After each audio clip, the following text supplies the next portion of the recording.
Tiga pemain timnas U23 Indonesia dipastikan mengakhiri perjuangannya di Piala AFF U23 2023 lebih awal. Nama pertama yakni Irfan Jauhari. Pemain milik klub Persis Solo itu tak bisa melanjutkan berkiprah di Piala AFF U23 akibat cedera. Cedera diperoleh Irfan Jauhari ketika membela timnas U23 Indonesia melawan Malaysia. Hal itu membuat Irfan Jauhari harus menepi saat timnas U23 Indonesia menghadapi Timor Leste. Kepastian tersebut diumumkan langsung oleh Endry Erawan selaku manajer timnas U23 Indonesia. Endry menjelaskan bahwa sang pemain kini membutuhkan waktu untuk beristirahat. Dia juga menambahkan bahwa Irfan Jauhari tak akan bermain lagi di Piala AFF U23 2023. Terkait detail cedera yang dialami Irfan Jauhari, Endry belum bisa memberikan keterangan lebih lanjut. Menurutnya, Irfan Jauhari bakal menjalani MRI di Jakarta. Dua nama lain yang dipastikan tak akan bermain lagi di Piala AFF U23 yakni Titan Agung dan Komang Teguh. Keduanya tak bisa membela timnas U23 Indonesia karena menjalani sanksi dari AFC. Endry mengabarkan bahwa Titan dan Komang telah kembali ke Indonesia dan bergabung ke klubnya masing-masing.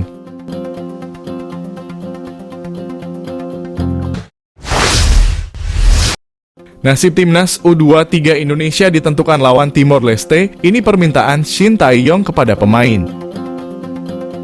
Pelatih timnas U23 Indonesia Shin Tae-yong meminta para pemain tampil maksimal saat menghadapi Timor Leste. Timnas U23 Indonesia berjuang melawan Timor Leste dalam laga pamungkas grup B Piala AFF U23. Pertandingan Indonesia versus Timor Leste itu berlangsung di Rayong, Provincial Stadium, Thailand.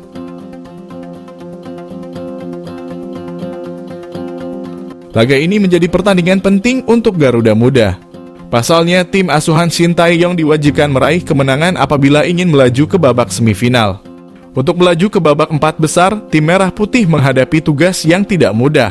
Hal ini karena peluang timnas U23 Indonesia tipis lantaran mereka harus bersaing dengan tim dari grup lain. Tim Garuda Asia dalam laga ini harus bersaing jadi runner-up terbaik untuk bisa mendapatkan tiket ke semifinal. Oleh karena itu, apabila timnas U23 Indonesia tak ingin tersingkir, diwajibkan meraih kemenangan telak atas Timor Leste. Dengan begitu, Shin pun meminta agar para pemainnya bisa menampilkan performa terbaik mereka. Setelah menelan kekalahan 1-2 dari Malaysia, para pemain sudah menjalani evaluasi. Laga melawan Timor Leste ini pun menjadi prioritas tim Merah Putih. Hasil pertandingan menghadapi Timor Leste akan menentukan nasib timnas U23 Indonesia di ajang 2 tahunan ini. Pelatih asal Korea Selatan itu meminta para pemain bisa tampil maksimal agar bisa meraih kemenangan. Pelatih berusia 54 tahun itu mengaku untuk menentukan nasib tim Merah Putih memang harus menunggu hasil laga-laga grup lain. Namun Shin tak ingin pasukannya memikirkan hasil lain terlebih dahulu. Dia hanya menekankan kepada para pemainnya agar bekerja dengan maksimal.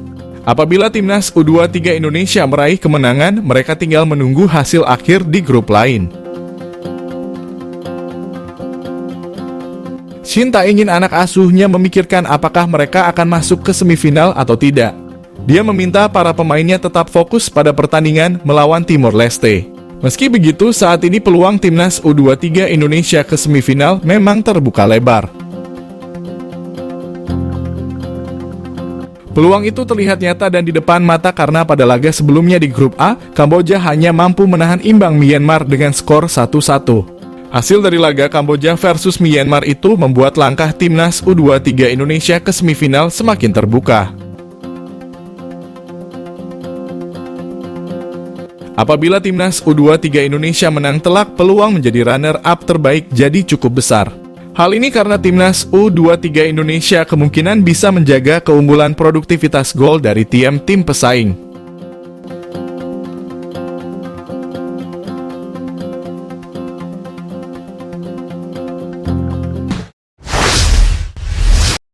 Jangan dihujat lagi, striker 18 tahun timnas U23 Indonesia sadar dirinya kurang greget, janji perbaiki saat lawan Timor Leste. Muhammad Ragil mengakui dirinya tampil kurang greget saat debut lawan Malaysia di laga perdana Grup B Piala AFF U23 2023. Buntut kekalahan timnas U23 Indonesia dari Malaysia pada laga perdana Grup B Piala AFF U23, satu pemain mendapat kritikan pedas terutama di media sosial. Pemain yang sering muncul media sosial yang jadi sasaran kritikan tersebut adalah Muhammad Ragil. Padahal Ragil baru saja menandai debutnya bareng timnas U23 Indonesia. Ragil mendapatkan panggilan setelah tampil impresif bersama Garuda Select musim lalu.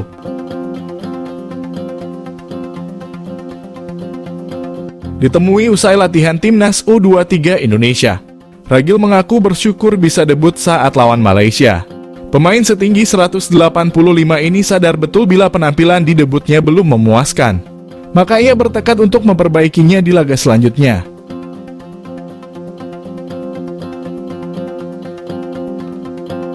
Timnas U23 Indonesia perlu memenangi laga lawan Timor Leste untuk memperbesar peluang lolos. Sementara itu pelatih timnas U23 Indonesia, Shin Tae-yong mengaku segala fokusnya saat ini adalah mempersiapkan Garuda Asia untuk bisa tampil lebih baik lagi.